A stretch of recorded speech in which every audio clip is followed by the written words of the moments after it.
Hi, and welcome to Conversations to Connect. I'm Fenella Hawksley, and on this podcast we will be hosting conversations to share insights, knowledge and research to inspire change and to help people feel more connected.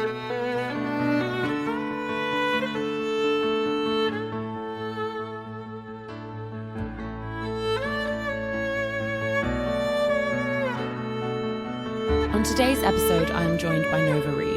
Nova Reid is a thought leader, TED speaker, author and producer, fascinated by human behaviour. Often described as a force to be reckoned with, Nova uses her professional background in mental well-being to encourage meaningful change from the inside out. Through her impactful advocacy and powerful public speaking, writing and storytelling, she has become renowned as an agent of change, selected as one of Black Magic Network's top 100 Black British women and receiving a Precious Award for social impact. She is a regular contributor to BBC News and Sky News and has written for publications including The Guardian, Vogue, Elle and Stylist. In 2019, Nova was headhunted by TEDx Frankfurt to deliver a talk on racial microaggressions and has also shared the stage with acclaimed actor David Harewood at the National Theatre to discuss the impact of racism on mental health. Nova runs a life-changing online academy entitled Becoming Anti-Racist with Nova Reid and has recently published her first book, The Good Ally, a guided anti-racism journey from bystander to changemaker. Hi Nova, welcome to Conversations to Connect. Thank you so much for joining us. Thank you for having me. So could you describe your own experience of loneliness? Yeah, someone recently asked me how often I experience loneliness, and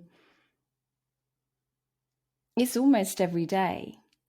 And so I do this strange dance with loneliness where I'm one of many people to have people in my life who I love, and who love me.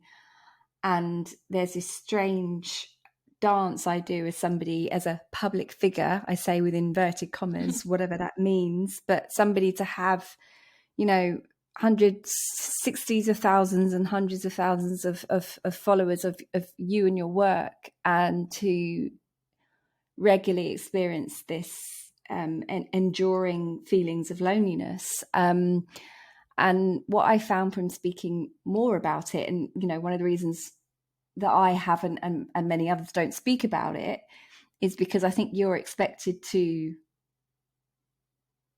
particularly if you're in a similar position to me, like why would you be lonely? Like it doesn't make any sense, and so you don't speak about it. And then when I found that I started to speak about it more, I hear so many other people experience it as well. So you're in this weird vacuum of feeling lonely, but you're not alone in your loneliness. And that's something I'm finding comfort in at the moment. But yeah, I experience loneliness on a regular basis. And that's the thing. I don't think we talk that much about it. So then that can make you feel even more alone. And also, like, it's a subjective feeling. It doesn't really matter if you're around people. It's how you feel inside. I mean, it's different for everyone, isn't it? I think it's different for everyone. And, it's, some of the things that contribute to loneliness are beyond your immediate circumstances and have a lot to do with the environment that you're in and whether or not you belong or whether you feel like you belong. And so there's so many factors that feed into it, and also just where your life circumstances take you, and whether that is, the same timing as the people in your life who matter, all your friendship circles, life events, all of these things contribute. So true. And I think that kind of leads us on to the environment, and that can really impact how you feel in your loneliness. So studies have shown that people from an ethnic minority, in terms of being in the minority and where they're living, are more likely to experience loneliness and chronic loneliness. And I know that there's often talks about minority stress. That's this term that refers to a group that can experience prejudice and discrimination. And that's proven to be a factor in so many adverse mental and physical health problems. And they've shown that also means that people can suffer from chronic loneliness more.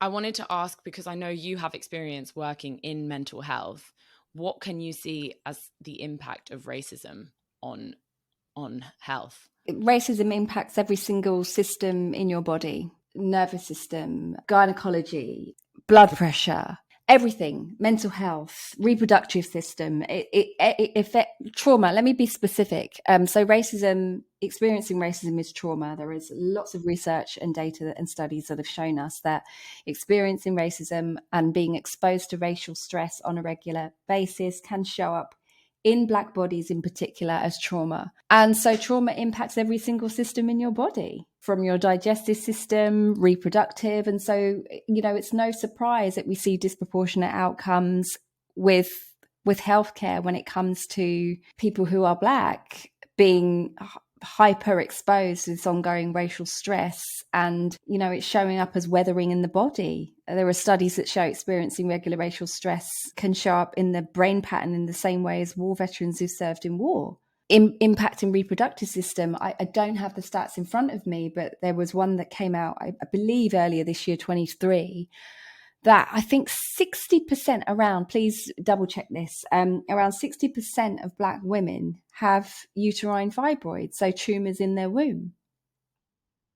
There are studies that show trauma can be passed down from generation to generation, from womb to womb. Why is there barely any research on this? It's not an anomaly. This isn't something to do with something inherently wrong with Black women. This is everything to do with the environment and the way that your bodies adapt to cope with trauma. There are studies that showed people who were either involved in 9/11 or were witness to what happened in 9/11 and who were pregnant, those babies were born with higher cortisol levels. So it impacts every single system in the body. And so, of course, I think the US General Surgeon was speaking on a recent piece of research that came out in May in America about this epidemic of loneliness. And in that, it also showed, obviously it's from an American lens, but, Black Americans, and I think it was Black Americans that were named specifically, they are disproportionately impacted by loneliness. Yeah. What you speak about trauma, I read a study about Black males in America had experienced symptoms of PTSD, which showed up in health impacts later on in life. You look at things like diabetes. I mean, yes, of course, there are other factors involved in diabetes that can be around diet as well, of course. But some types of diabetes are inherited. It's not some happy coincidence that so many of these disproportionate health outcomes are disproportionately impacting people who are continuously exposed to racism. And that's the thing, racism hasn't gone anywhere. It's not post-traumatic stress. Post suggests that it's stopped. It hasn't. So you're constantly it's persistent. You're constantly being exposed to this. So of course your body is going to respond and try to adapt and cope with the environment that you're in. I had Eddie Elmer, who's a PhD researcher, and he was talking about the effect in the LGBTQ community because they experience minority stress. And so they experience larger marginalization due to a variety of factors. And one of them is like the perceived hostility of other people. So that obviously can make you feel more lonely if you have been subject to racial abuse. There is an element of there's an element of hypervigilance for some, and there's an element of I need to prepare myself that this shit might show up at any minute. And some of this is conscious and some of it isn't. Your body, you go into an environment where you are a minority and you've experienced attack or social persecution from a group of people who are represented in that dominant group, then your body remembers that this isn't safe. And so it may do things, or you may be looking for your exits. Your heartbeat might be, going quicker than normal. Other things, you might be sweating. Like sometimes this isn't always conscious, but absolutely our bodies hold trauma and it will respond. Our bodies are trying to keep us safe and it will do what it needs to. A lot of this is happening automatically and subconsciously. And many of it is happening because we continue to be under attack. And even if it's not a direct, overt attack, I know you did your TED talk on microaggressions, and that was so interesting to watch, because I mean, I wonder if you could speak a bit about that the effect that small, in inverted commas, daily microaggressions can have that are not intentional to offend, but that can cause this impact of like a build-up of stress and trauma. Yeah. So again, I talk about microaggressions because they're described as the kind of everyday. I'm talking in my TED talk specifically about racial microaggressions, but you can experience microaggressions if you have a disability. So, whenever you are seen or treated as an other by a dominant group, you can be on the receiving end of these regular acts of discrimination, I guess. And that could be anything from me going into a room and somebody or me, I was on the phone recently to a call center and the person asked me what my ethnicity was, and rather than wait for my response, they said, "Oh, white." I said, "No, I'm not white."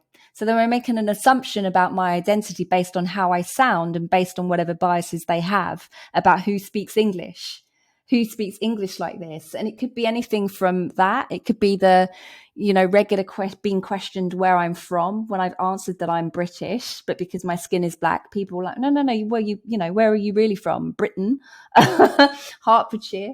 And it could be right down to, walking around with my afro hair and people feeling the need to touch it. So there are so many different types of, or going shopping and noticing that a shopkeeper is conversing with a customer in front of you who is racialized as white, and it's jovial. It's not, they don't know each other, but it's polite, it's friendly. And you go there and attempt to engage in a similar dialogue, and there's no eye contact. There's no conversation. Instead of giving you the money in your hand, they slam it down on the counter for you to pick up yourself. So these are the kinds of things, these are the kinds of everyday experiences of racial microaggressions that I experience. And I'm even looking at your face now, Fenella, and you're shocked. And I'm like, I'm 40 plus years. I've had this for decades, and you're shocked. So it's that discrepancy between how I live my life on a day-to-day basis and how you live your life, and the big gaping hole in between. And so of course those things will contribute to feelings of loneliness. And I speak about microaggressions in this way because whilst I don't like to focus on intention, because we can all do things that cause harm unintentionally, like having bumping into someone's car. Most of us don't mean to drive into other people's cars, but we do. And the intentions kind of doesn't matter. You've still damaged the car. You need to repair the car. So, or take responsibility to repair the car through your insurers or whatever it is. And so I use that as an example that our intentions don't really matter when harm is caused, and we need to take responsibility for the harm that we cause, whether it's intentional or not. And that these kinds of everyday slights happen so often, they do contribute to trauma. And we have multiple opportunities to do better when they are highlighted to us. And so I speak about them because people like to minimize racism by saying, oh, well, it's just a few bad apples, or, it was a long time ago, or, it's only those few over there. But no, it's not. We have been socialized to be racist. Just need to pick up a history book. And as a result of that socialization, we've learned racism. Racism was normal at one point. It was legalized. It was only until civil rights action in the 70s that employers couldn't discriminate against someone based on the skin color. I was born a few years after that.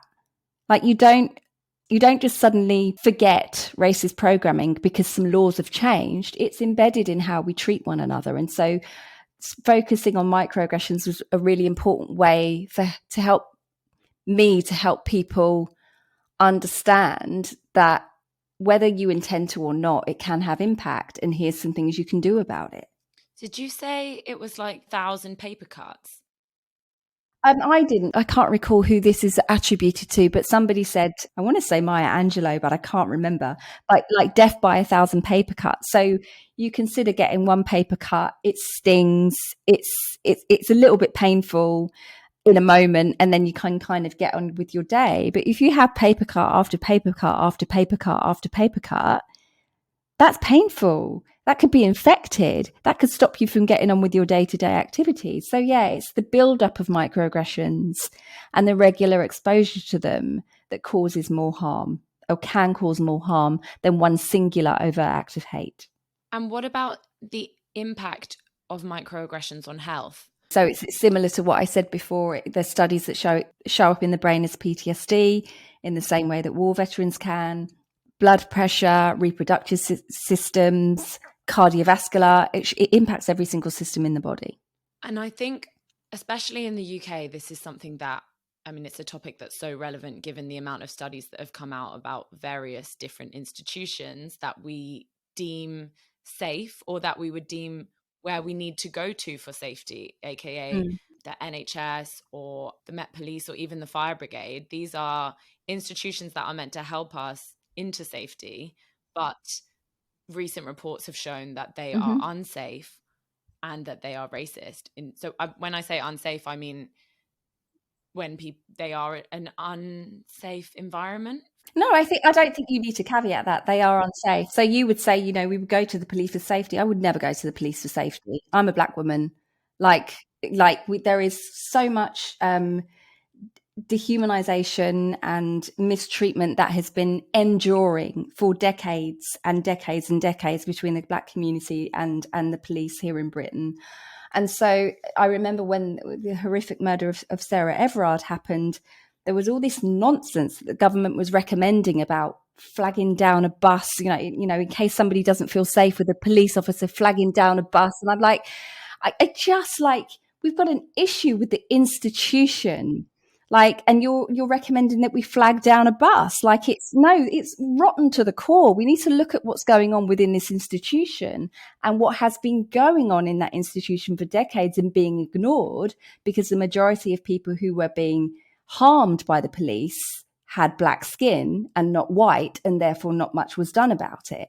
So yeah, it's, you know, and sometimes it is because there are people in these institutions that are overtly racist and absolutely shouldn't be working there.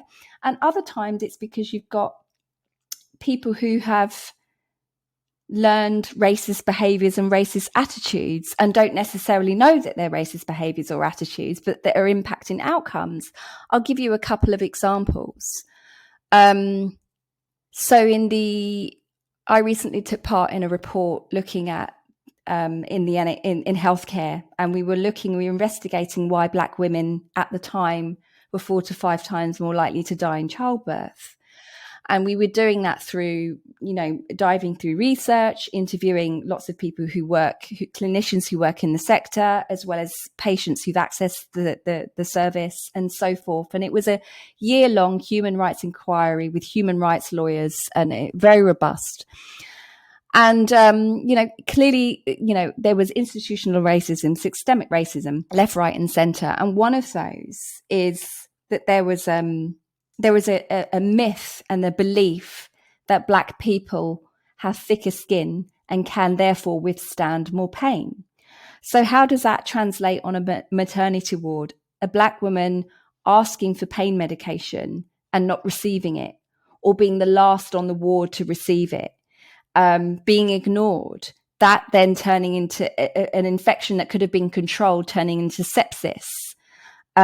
So constantly not being ignored. And then when you trace that back, there was a study done, can't remember what the acronym means, but a study by PNAS in 2016, where just over 50% of white medical doctors still believe that Black people can withstand more pain. That was in 2016. This is off the back of that gynecology was founded in the 1800s by somebody called J. Marion Sims. J. Marion Sims invented the vaginal, I can't even remember what you call it now, specular. Can't remember what you call it, but the thing that, you know, all of us who, you know, when we have a smear test, all of those things that do vaginal examinations, that was invented by somebody called J. Marion Sims. J. Marion Sims used to do experiments on Black enslaved women without consent, barbaric, and without anesthesia. And that was from the 1800s. And so from the 1800s to to this present day, people still believe that Black women can withstand more pain as a result of those barbaric experiments that J. Marion Sims used to do. And he used to justify those barbaric experiments by saying that the enslaved women had thicker skin and could withstand pain. And so that's what I mean. You know, if you've got an institution, gynecology, that was founded in medical racism, like, you're going to learn those racist behaviors and attitudes. You might not, some people listening to this may never have heard about that person before, but that's where it's rooted. And so for me, in the work that I do, it's really important that we understand our history so we can stop making these mistakes and stop getting into a state of hearing racism and thinking that we're talking about somebody in the KKK, rather than actually, what racist behaviors and attitudes have I learned, and what do I need to unlearn so I can stop causing harm? And I think that's it from the results of the various different reports that have come out recently about the Met Police and the Fire Brigade. The resounding kind of result was that they are institutionally racist. And I wanted to ask specifically, what impact does that have on the communities that experience this racism in terms of trust? One, we need to trust the institutions that are meant to protect us, and two, promoting feelings of belonging in society. Well, I think it's, you know, it's obvious. It creates huge feelings of mistrust, total breakdown in those communities. You know, not trusting that you're going to be believed or heard, and therefore maybe not reaching out for help at a time when you really, really need the help of an institution like that, which could have a detrimental impact on one's safety.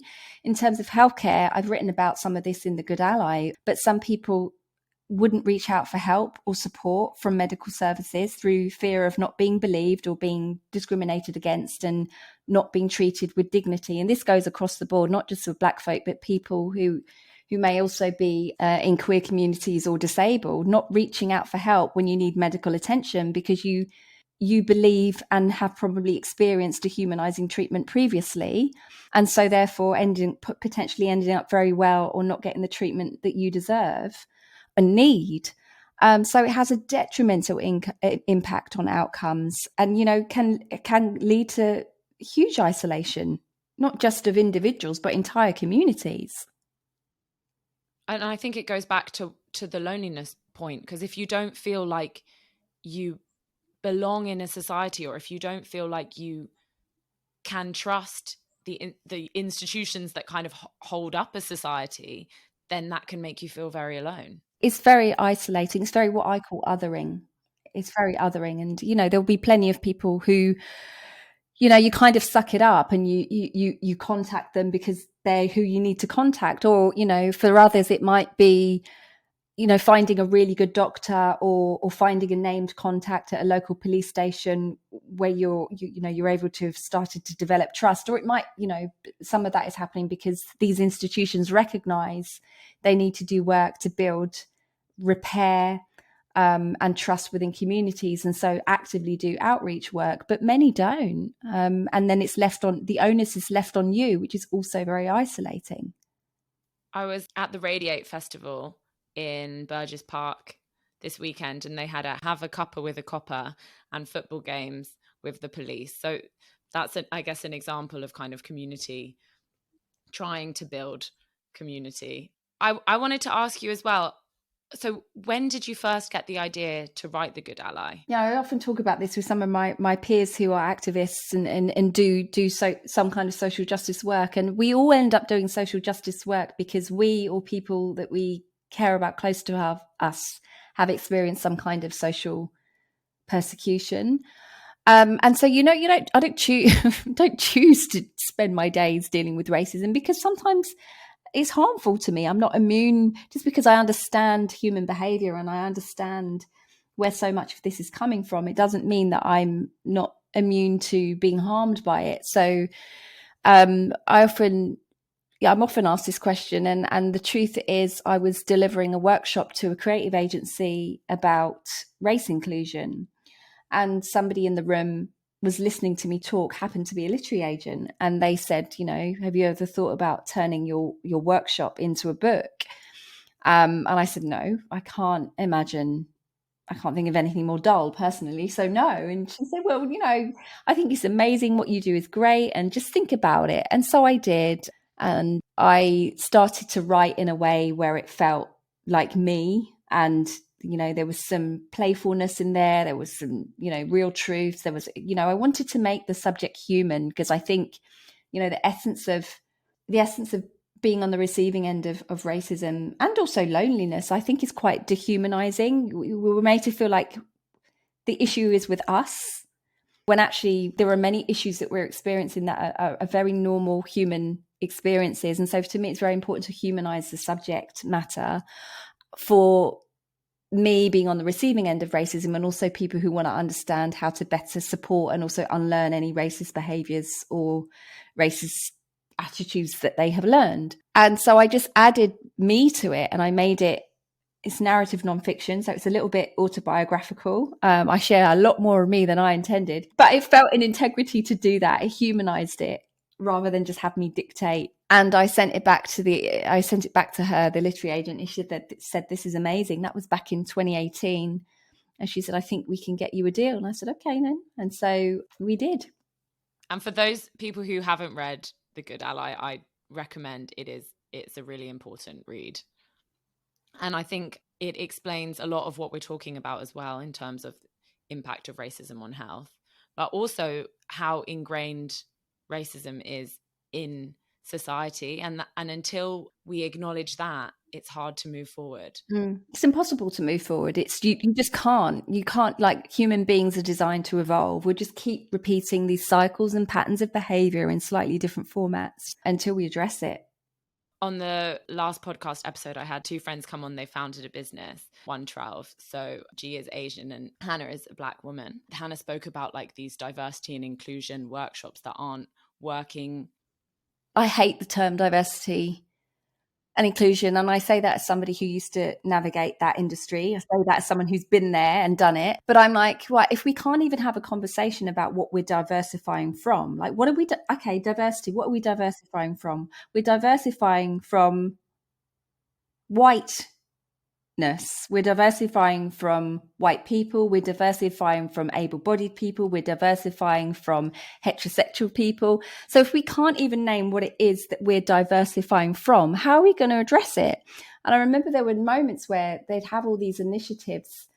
I can't even think, like, let's just say South Asian Heritage Month or similar, where you know, well-meaning people in an organization would encourage everyone to try different foods from the cultural region or whatever it is, and have this delicious cuisine in the canteen, or to bring in sweets. And I write about this in the book. Somebody who was South Asian brought in their one of their favorite sweets from their culture, and the week went by and those sweets remained untouched and stale and thrown in the bin. So these are all of the ways that you can feel isolated and socially excluded in the workplace. And this was as a result of a well-meaning person instigating some cultural theme around a heritage month. Oh yeah, let's get some ethnic food in for a week or whatever it is, and nobody eats the food. Like, it's very othering, it's very dehumanizing.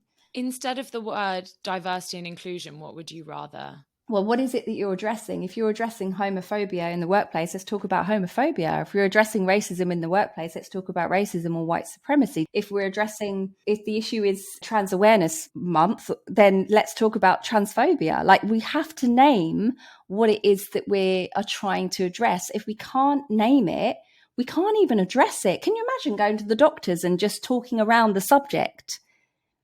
You can't address what you can't name. And, like, yes, it's uncomfortable, but, we have to do this work if we want to evolve as human beings and take better care of one another. And also, the funny thing is, it's not diverse. Like, it's just representative of the whole. Like, I think offices and so many spaces are not representative of the whole country. Like, it's a very minute segment. And I think what a lot of companies don't realize is, like, that isn't good for a business to have one viewpoint, one type of person, it's like, we need to be inclusive, because it's how we thrive. It's like we are, we forget because we're in our little bubble here in the UK, and depending on what area in the UK, that bubble becomes even smaller. But if you look at us on a global level, we are multifaceted, and that is how we have always been. Like we're multifaceted, and so I don't like to have to argue the business case for these organizations to give a damn about centering the well-being of all of their staff and being more inclusive. But there is a business case. Again, there's studies left, right, and center. I think McKinsey has probably done the most robust studies that,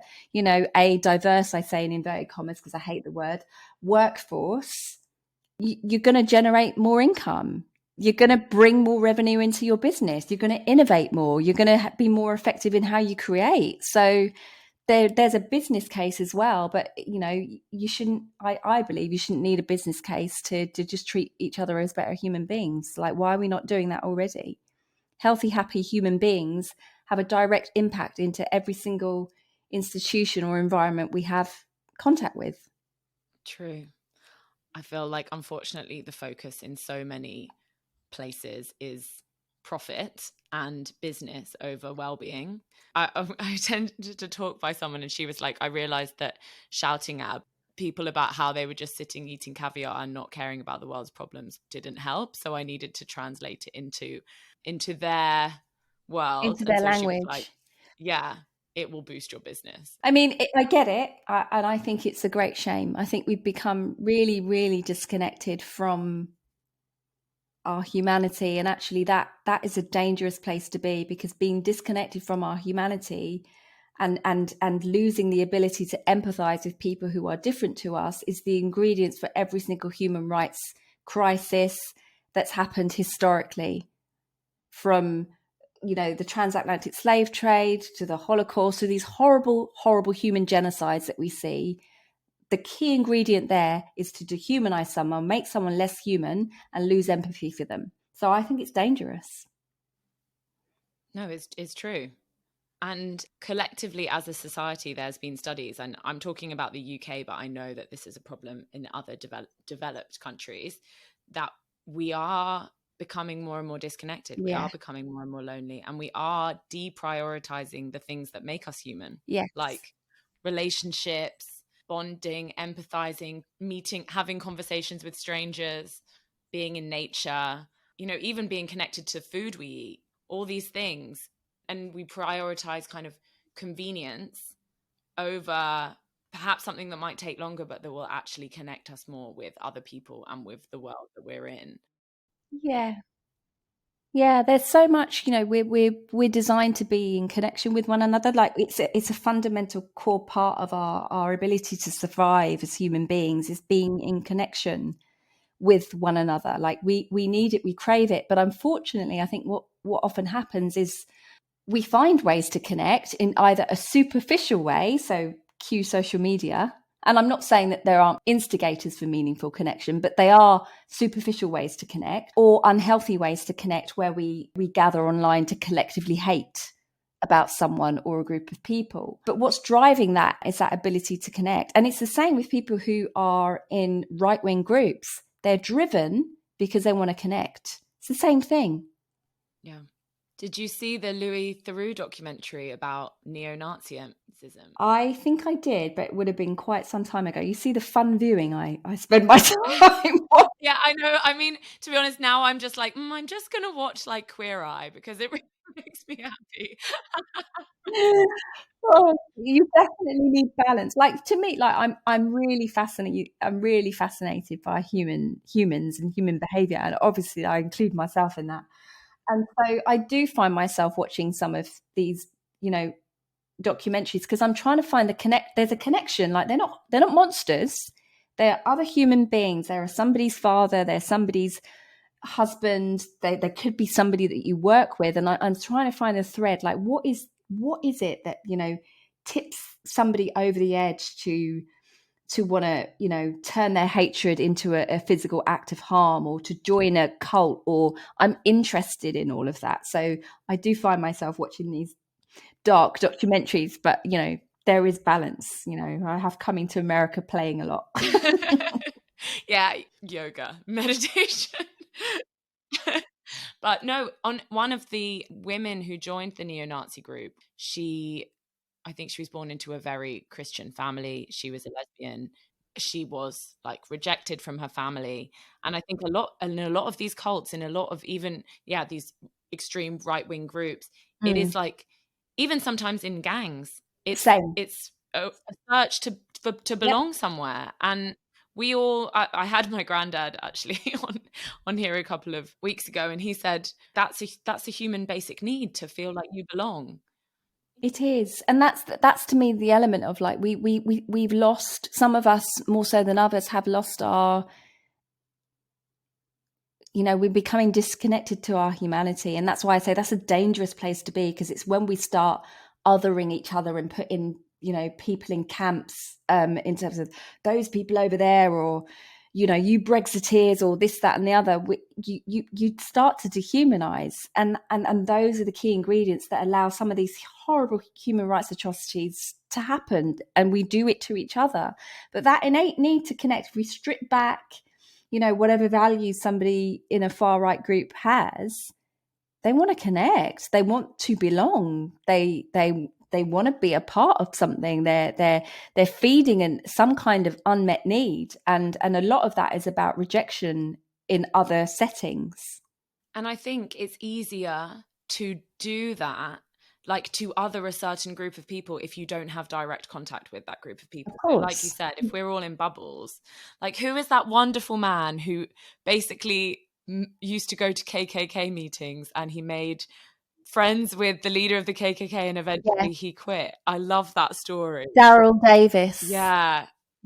I speak about him in The Good Ally, and also my TED talk. And the story around Daryl Davis, just very quickly, is that he just, similar to me, he just became fascinated. He wanted to better understand how this overt group of white supremacists got to where they got to, in the belief that, they believed that he is a black man, he is a jazz musician, is inferior, and they would annihilate him without a second thought. And he was like, how do you get to that place? Like, I want to understand more. And so he was doing a music tour at the time around America, and got his his music tour manager, book is in my head, got his music tour manager to set up a meeting with the Grand Wizard of the KKK, and said, we're touring around these areas, I want to meet. And so his music tour manager, I assume, was white. I don't think he explicitly said, but they arranged all the meetings, and the KKK was expecting to meet a white man. And obviously, again, there's an assumption being made. Somebody called Daryl, they make it Daryl Davis. They're making an assumption about racial identity. And the guy from the KKK was there with his security, and, guns are legal in America. And so it could have been a hot mess, but they sat there in that diner, and Daryl wasn't going there to tell him that he was morally wrong for his views. He's like, I just want to understand. And so the more time they spent with one another, the more time and I've forgotten the guy's name, he's no longer in the KKK, Daryl and him are now friends. The more he realized, none of this is making any sense. This is contradicting everything that I thought, because of his proximity, and also because of the extraordinary amount of grace and courage that Daryl had. And he ended up leaving the KKK. And so I'm not saying that, it's our role as Black people to go around doing that. It certainly isn't. But there's something in being curious about somebody who is so different to us that will allow us to deeper connect, rather than fear. That's really important. And I think that's it. It's like, once you build relationships, people are humanized, and you realize that we're all the same, but not. But no, we're all the same. We're all human. There was another story, like this was one of the ladies in one of those, it's called was it the Phelps family, like one of the most hated families?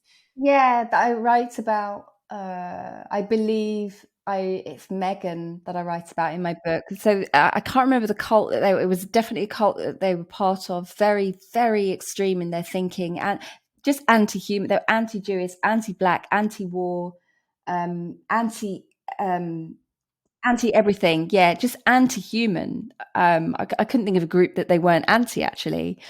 Um, and was indoctrinated into that cult from a baby, from children learn very, very quickly. Children are socialized a lot earlier than we think they are, about who is safe, who is not, who's right, who's not, and kind of who is ugly, who's not, who's clever, who's not, and where they fit in within that. And they learn that very, very young. And and the work that she had, and again, that was because of a very compassionate Jewish man who helped her see another way. And as a result of that, she had to estrange herself from her family. Like, this is what I mean. Like, for some of us who've learned some really extreme ways of thinking, deepening your connection with who you are as a human being might mean letting go of some people, including your family. Yeah. What I remember about that story was that most people had just met. It was like they met on Twitter, and she would be shouting hatred, and most people would meet that with aggression and hatred back. And then it was this man who met it with trying to understand and patience and kindness.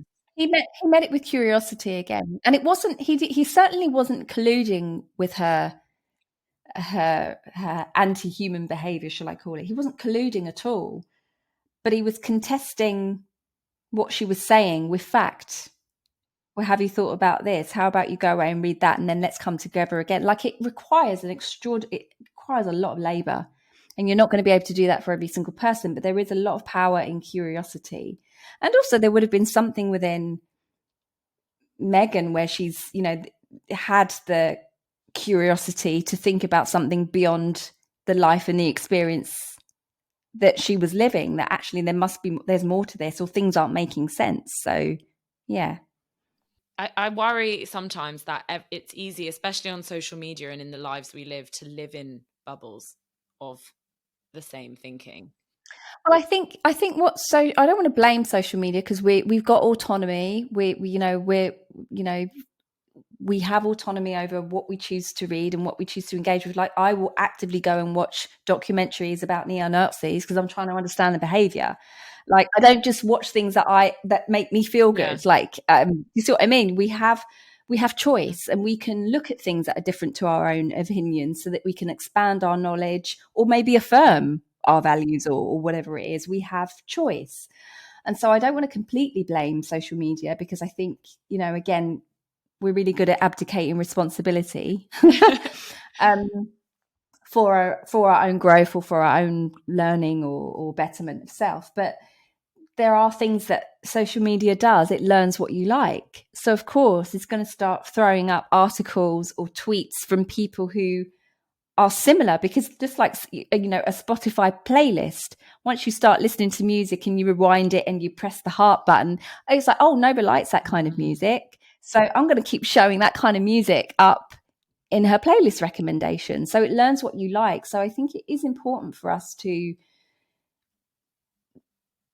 go outside our comfort zone intentionally and on a regular basis. And I also think that forces is the wrong word, but it definitely encourages us to find other ways to connect. Because if you can just connect with somebody over something that you both have in common, it's easier. Yeah, I think social media has, like everything, right? There's a good and a bad side. I do think it's amazing for connecting people from all around the world, and especially like building a movement.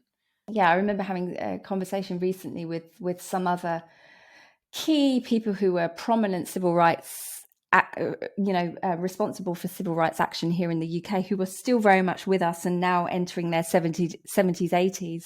And, one of the questions was like, how did you organize? Because, a click of a button, we can find out who's doing similar work in a different location to us, or a different country. And just hearing how they organized back then without this vehicle. So we have, social media is a great tool. I often think it's just not used very well. How did they? Oh gosh, I can't even remember some of it, like writing, newspapers, like connecting with people, right? Who knows someone? I need someone who does this. Who knows someone who knows this? So regularly meeting up. someone organizing and connecting with, I'm talking specifically around civil rights action within Caribbean communities. Many Caribbean communities came into Britain as a result of like the Windrush. So lots of different people from different parts of the Caribbean were coming, and people were connected by their shared experience around racism they were experiencing here. And so, you would have these newspapers that were formed by Black journalists where they would create information and make sure that information was distributed to families so they knew what was going on. And then you had people from different parts of the Caribbean or, parts of India coming together and meeting and say, well, I know someone who's there back home. So again, that connection to one another and that communing helped. You don't know who's in your network. And I think what you're doing now, you are actively building an anti-racism community. I mean, with all the work that you're doing. And I wanted to ask about that. How are you doing that? And what are the positive impacts that you can see from your work in the community building? Thank you. I wouldn't have, I think you're the only person that's framed it like that before. And I really, it feels really nice to hear it, to have it responded to in that way, because it is community building. It's connection. It's connection with who we are. And we can't grow and move forward in any meaningful way if we don't know where we've come from. So it's connection to self in an honest way, and also connection to others. And some of the ways that is done is I have an online anti-racism course and community, and people have stayed in touch. They meet up on regular basis. They live across all over different parts of the UK, and they'll meet up twice a year. They have like a WhatsApp group, and so they're in each other's lives on a regular basis when they're struggling with things in their own anti-racism journey, or something's come up at work. How do I best support this? Who knows? So they're doing that in their own way, using technology as a vehicle. And then there are people who are using my book to inform the work that they're doing. And so it's being used, and this is just what I know about this. There's loads of stuff that I don't know, I'm sure. But Criminal Justice Wales, a group of barristers, are using the Good Ally to help them inform embedding anti-racist practice into criminal justice systems. The NHS I think it's Liverpool. There's a trust in Liverpool that's using it to think about and embed anti-racist practice in terms of mental health care support. So they're looking out for, those disproportionate outcomes, some of those disproportionate outcomes we spoke about before, where if you're Black and male, you're more likely to be sectioned and over-medicated and not offered any follow-up outpatient care in comparison to if you're white. And it's the follow-up outpatient care that's more important to helping you stay well that's not being offered. And so they're looking at things like that early on. There's people who do clinical trials. They were doing clinical trials around COVID, and at the time Black, Asian, Filipino people were disproportionately dying from COVID or becoming severely unwell with COVID, and they were on a clinical trial group, or they were involved in recruiting, and they're like, there's barely any Black or brown people here. Like, we need to get people in the clinical trial so that it's actually effectively looking at how this is impacting different groups. And so that's what I mean. Like, people are realizing and feeling really empowered about what they can actually do to think about things and apply it and how they can help. And so they're building that community with each other. They're staying in touch with one another. They're supporting each other on tough days when apathy sets in, or you make a mistake and you feel shame and guilt again. And that's what this is about. None of us are going to be able to tackle loneliness, which is compounded by racism, on our own. We have to be in community. That's what I love about your book, because it's written in terms of an individual journey, how to manage your own mental health whilst dealing with this and while learning about it and while reading about it. But then it's linked to the collective. Yes. And I think that's what everyone needs to do. Yeah, absolutely. And, I try and bring it back to, us in our most primals, probably not quite the right word, but us in our most vulnerable, or we need each other.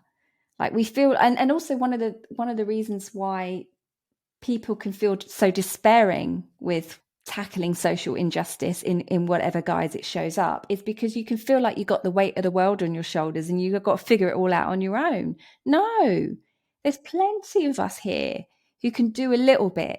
Or when someone is feeling overburdened or is struggling, somebody else can pick up the slack. But if you're just trying to do it on your own, like, you're always going to feel this enveloped by loneliness. Like, we've got to be in a community with one another, and remember that there are lots of different people in the world who want to see a world where we are free from racism. We just need to find our way to each other and believe that it's not just us. Do our work. We have to do our work, but also believe that it's not just our work alone. Because that's, again, it drives the loneliness. It drives that feeling. And it's a very disempowering place to be. It's true. I think when you feel connected to something greater than yourself, you also feel supported.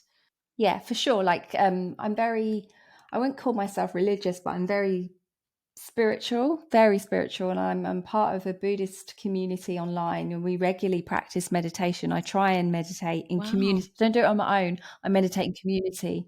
It's more powerful for me. It's especially around the loneliness piece as well. I try and do that 3 times a week. It's online, which helps. Again, love tech for some things. And that element reminds me I'm not on my own, or that I'm connected to something that is greater than me. And like, being by the sea is another way. Well, it massively resources me. I love the water. If I could live in the water, I would. It's so energizing for me, but it also reminds me I'm not alone, just because of the vastness. If you go to the sea, it's there. It's always there. It's vast. It's all around you. And so nature plays a role in reminding me of that as well. But it's very important to intentionally find ways to commune, especially if you're doing social justice work, because you'll be made to feel like you're going mad, or if you're being seen to be subversive, or you've got views that are the opposite of the majority of your family, or the opposite of the majority of your colleagues at work, or your social circles in places of worship, whatever it is. That contributes to those feelings of loneliness and isolation. So it's so important that you intentionally find those ways to remind yourself that, you're part of something greater, and that you're not alone. And find your people, man. Like, find your people. Work that you do is obviously incredibly challenging and can be draining. So how do you protect yourself to ensure that you continue doing this great work? Like I say, I'm in these spiritual spaces. I paint. I've recently found a potter. So I play with clay. I sing. Like, just do things for yourself. I don't do these things so I'm resourced, so I can go out and do more activism. I do these things so I can feel human. And I think that's really important, because I've been on the other side of that, where I would self-sacrifice for the cause. And I'm like, well, I'm asking people to rehumanize Black people, to rehumanize one another, and stop the cycle of harm in terms of racism.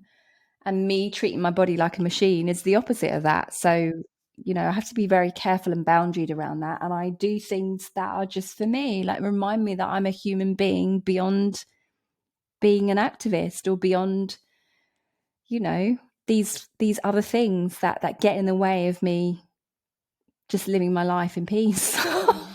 So true. And like all those things that you've said, they are healing activities, even though we don't say it. Being in nature, it calms our nervous system. Singing, it releases endorphins. Exercise, meditation, they're all things that reground us, because I think the modern world can sometimes be very destabilizing and hyperactive and stressful, and we need more of those. Yeah, you need things that are grounding, that just connect you to your body and the earth. So I walk a lot in bare feet. I have always done that, and I never really thought anything other. And then I've started to read more articles around what that can do for you. But I often walk around, depending on where I am. If it's pure filth, then that's not going to happen. But my husband and I were somewhere. We were away recently, and there was a stream nearby, and I just took my shoes off and just walked in the stream without any shoes on, while everyone else was on the pavement. Like, I just do in the grass, things like that. I did that. I walked barefoot around Brockwell Park, and I loved it. I was like, you just feel more connected to the earth, don't you? Yeah.